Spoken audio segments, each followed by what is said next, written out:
When I gave my son the family business, I thought he'd honor what I built. A year later, he sold it for quick cash. I walked away with nothing, except experience.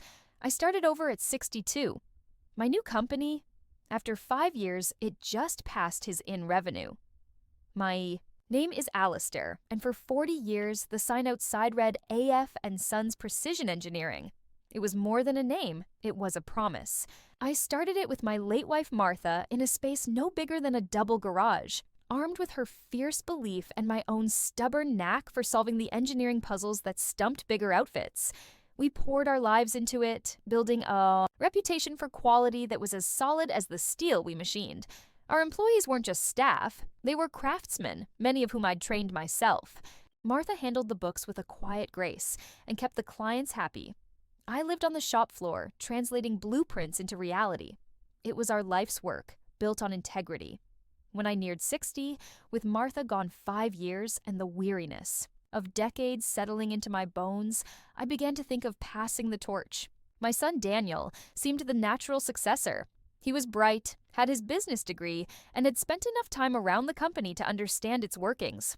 Or so I thought. He spoke eloquently about modernization and capturing new markets. I saw ambition, and I hoped it was an echo of the passion Martha and I had shared. The transition was gradual. I walked him through every aspect, shared the history, the ethos. On my 61st birthday, the majority ownership became his. I kept a token share, and we had an understanding, a gentleman's agreement, about a small consultancy income that would see me through my retirement. I wasn't after fortunes. The business was never about that. It was about continuing a legacy of quality and care. "You'll look after it, son, won't you?" I remember saying, the weight of all those years in my voice. "It's more than just a company." "Absolutely, Dad," he'd said, full of easy confidence. "I'm going to take it to the next level. You'll see." The first few months of my retirement were filled with an unfamiliar quiet. I pottered in my garden, trying to find a new rhythm, but unsettling news began to filter back from old colleagues. Daniel was streamlining. Seasoned engineers, men who knew our clients and our machines inside out, were being replaced. The company logo, one Martha had sketched on a napkin years ago, was modernized into something sharp and impersonal. When I voiced my concerns, Daniel was polite but firm. "Dad, things have changed. We need to be competitive. It's a different world now." He was right about that. It was a different world, one I was about to understand more acutely than I could have imagined. Almost a year to the day after I'd handed over control, I got a call from Bill, my old foreman. His voice was rough with disbelief. "Alistair," he said, "I don't know how to tell you this. Daniel, he sold the business to one of those big investment firms. They're saying it was for a quick, tidy sum. They're not even keeping the name, just selling off the assets." Sold. The word felt like a physical blow. My life's work, Martha's memory, all of it, just sold for quick cash. I went to see Daniel. He was in his new, much larger office, the one he'd acquired post-takeover. He didn't seem surprised to see me, just resigned. "It was a good deal, Dad," he said, before I could even speak. "The market was right. It's just business." "Business?" I echoed. "What about the people, Daniel? What about everything? Martha and I poured into it. And what about our agreement?" He waved a dismissive hand. "That was an informal arrangement, Dad. The new owners aren't bound by it. This is clean, efficient." And just like that, my consultancy income vanished. My token shares were meaningless. The good deal he'd made was for him alone. I had truly walked away with nothing from the entity I'd built, nothing but the calluses on my hands and 40 years of hard-won experience. The following months were a blur of shock and a quiet, simmering anger. At 62, I was facing a future I hadn't planned for, one with no company, no pension to speak of, and a son who valued a quick profit over a lifetime of work. The sense of betrayal was profound. One gray morning, staring at my reflection, an old engineer with tired eyes, something snapped, or rather, something reignited. Daniel thought it was just business? He thought sentiment had no place? I looked down at my hands that knew how to shape metal, how to solve problems, how to build. He could sell the machines, the name, but he couldn't sell what was in my head and in my hands. I was 62. I had next to nothing, but I had experience. And I had a name, my own, that still meant something to people who valued true craftsmanship. I found an old notepad, the kind Martha used to keep by the phone. On the first clean page, I wrote 2 words, AF Innovation. It wasn't just a company name, it was a declaration, my new beginning. Starting AF Innovation from my chilly garage, with a handful of coins that used to be my retirement fund, felt both daunting and strangely liberating. Martha would have probably called me a stubborn old goat, then rolled up her sleeves and found a way to organize the chaos. Her memory was a quiet strength, a reminder of why I'd started AF & Sons all those years ago. For the love of the work, for the challenge of it, my first task was equipment. My personal savings were meager. I sold a collection of antique clocks I'd inherited, a painful parting, but needs must. With that small sum, I scoured auctions and scrapyards. I found an old lathe, neglected but sound, a milling machine that had seen better decades, and a pillar drill that weighed a ton. Transporting them to my garage was an ordeal in itself. Then began the painstaking process of stripping them down, cleaning every gear, replacing worn bearings, coaxing them back to life with oil, patience, and a considerable amount of swearing. My hands, which had softened during my brief, ill-fated retirement, were soon rough and stained again, and I found a grim satisfaction in it. The first orders were small, almost charitable. Old contacts, friends of friends who remembered the quality. AF & Sons used to deliver. A local farmer needed a custom-made part for a vintage tractor. A small bakery, whose owner, a kind woman named Mrs. P, remembered me fixing her ancient dough mixer years ago, needed a new spindle fabricated. I charged barely enough to cover materials, working late into the night, the hum of the old machines, a comforting lullaby. Each completed job, each satisfied customer, was a small brick in the foundation of my new venture. I heard whispers about Daniel, my son. He was involved in some tech business, an app or a platform, something that promised to disrupt something else. There were mentions of investor funding and rapid expansion. It was a world away from my garage, from the smell of cutting oil and hot metal. His path was about speed and scale. Mine was about precision and perseverance. I tried not to dwell on it. My focus had to be on AF innovation, on proving that craftsmanship and experience still had value. About a year into this new, precarious existence, Bill, my old foreman from AF & Sons, turned up at my garage door. He'd taken the early retirement package Daniel had offered, but looked like a man lost without a workshop.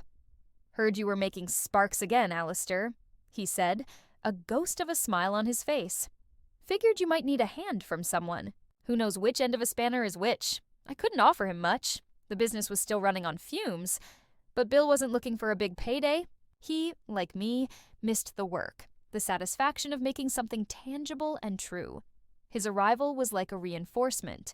With Bill's expertise alongside mine, we could take on slightly bigger, more complex jobs. He brought not just his skill, but a sense of camaraderie that had been sorely missing. Slowly, word began to spread beyond just local acquaintances. Companies that had once been clients of AF & Sons, now dealing with the impersonal bureaucracy of the conglomerate that had absorbed it, started seeking out that old engineer Alistair, the one who could actually solve problems. They found us in my garage then, after another year of scrimping and saving, in a small rented industrial unit at the edge of town. Still humble, but with more space to breathe and work. We didn't advertise. We didn't have a sales team. Our reputation was built on the quality of our work and our ability to deliver on complex, often urgent requirements. We found a niche in providing bespoke solutions, the kind of jobs the big firms focused on volume wouldn't touch.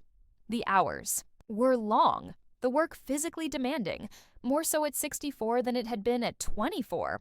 There were days I'd go home, every muscle aching, and wonder if I had the strength to do it all again the next day. But then I'd remember Daniel's casual dismissal, the ease with which he'd discarded 40 years of effort. And the resolve would harden in me again.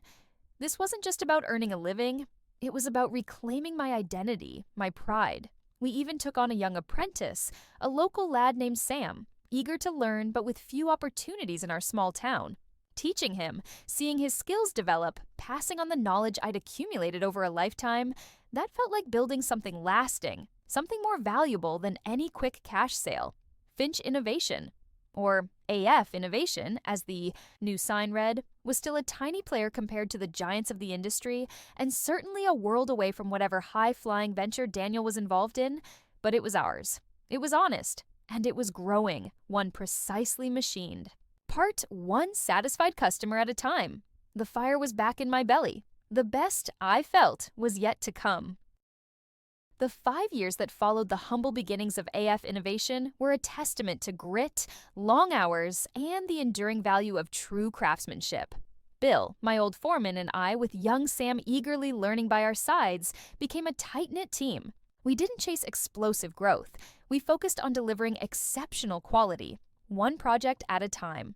Our reputation, painstakingly rebuilt from the ground up, began to precede us. Companies that needed precision, reliability, and innovative solutions to complex engineering challenges started seeking us out. Some were old clients who had strayed and now returned. Others were new, drawn by the quiet buzz about the small firm that could work wonders with metal. We expanded, cautiously, from the small industrial unit to a slightly larger one next door. We invested in better machinery, always second-hand, but meticulously refurbished by our own hands. We hired a few more skilled engineers, older men like Bill, who found themselves undervalued elsewhere, and keen younger ones like Sam, who were eager to learn from seasoned hands. AF Innovation developed a culture of mentorship and mutual respect, the very antithesis of the cutthroat, bottom-line-driven environment that had consumed my first company. It felt like coming home, in a way, recreating the best parts of what Martha and I had originally envisioned. But this time, infused with the wisdom of experience and the resilience forged in betrayal. I rarely heard directly from my son, Daniel. Our paths had diverged so completely. Occasionally, a snippet of news would reach me through the business grapevine. His tech ventures seemed to be a roller coaster. Flashy launches, buzzwords, and then often quiet implosions or acquisitions where the original vision was lost. It sounded like a stressful, ephemeral existence, so different from the tangible, lasting work we were doing. There was no joy in hearing of his struggles, only a faint sadness for the different definitions of success we held. The 5-year mark for AF Innovation approached with little fanfare from my end. For me, the reward was in the daily hum of the workshop, the camaraderie of my team, and the satisfaction of a problem well solved. It was Bill who brought the news. He'd been at an industry dinner and had gotten into conversation with a financial analyst who covered various local sectors, including whatever amorphous tech space Daniel was currently occupying. "You won't believe this, Alistair," Bill said the next morning, a grin spreading across his face as he handed me my morning tea. "That analyst chap was saying your little AF Innovation, in terms of consistent net revenue and profitability over the last fiscal year, well, it's quietly overtaken that latest online venture Daniel's running. Seems his is all smoke and mirrors, burning through investor cash, while we're just making things people actually need and pay for." I stared at him, then at the figures he'd jotted down on a napkin.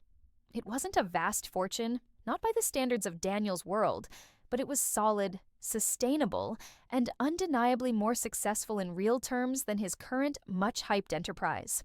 A quiet, profound sense of vindication settled over me. Not a boastful, "I told you so" triumph, but a deep personal affirmation. I had built something real again on my own terms, from nothing but experience and determination. And it had thrived. A few weeks later, Daniel called. It was unexpected. His voice was subdued, lacking its usual confident edge. He wanted to meet. "Just a coffee, Dad," he'd said, "to talk." We met at a neutral cafe. He looked tired, older than his years. He spoke vaguely about market volatility, about investor pressures. He didn't directly mention the differing fortunes of our respective companies, but it hung in the air between us. Then he looked at me, really looked at me, for the first time in what felt like years. "You know, Dad," he said slowly, stirring his coffee, "that old place, AF and Sons. I thought I was being smart, modern. I didn't understand. I didn't understand what it really was." He paused. "What you built with AF Innovation, it's impressive. Everyone's saying it. It wasn't an outright apology, not for the betrayal, not for the loss I'd endured, but it was an acknowledgement, a crack in the wall of his certainty. I built it on the same principles as the first one, Daniel, I said quietly. Quality, integrity, looking after your people. He nodded, saying nothing for a long moment. Maybe I still have a few things to learn, he finally admitted, so softly I almost didn't hear it. We didn't magically reconcile that day. The scars of his actions were too deep for that. But it was a beginning, perhaps, of a different kind of understanding. He saw me not as a relic of a bygone era, but as a man who had faced ruin and rebuilt, stronger and truer to his core values. My legacy, I realized, wasn't tied to a single company name or a building. It was in the skills I'd passed on to Sam, in the loyalty of men like Bill, in the respect I'd earned from clients who valued substance over style. It was in the quiet hum of AF Innovation, a company built not for quick cash, but for the long haul. Martha would have understood. She would have been proud. And as I walked out of that cafe, leaving Daniel to his thoughts, I felt a lightness I hadn't felt in years. I had my experience, yes, but I also had my integrity, my purpose, and a thriving business that was a testament to both. My run, it turned out, had a second, even more satisfying act.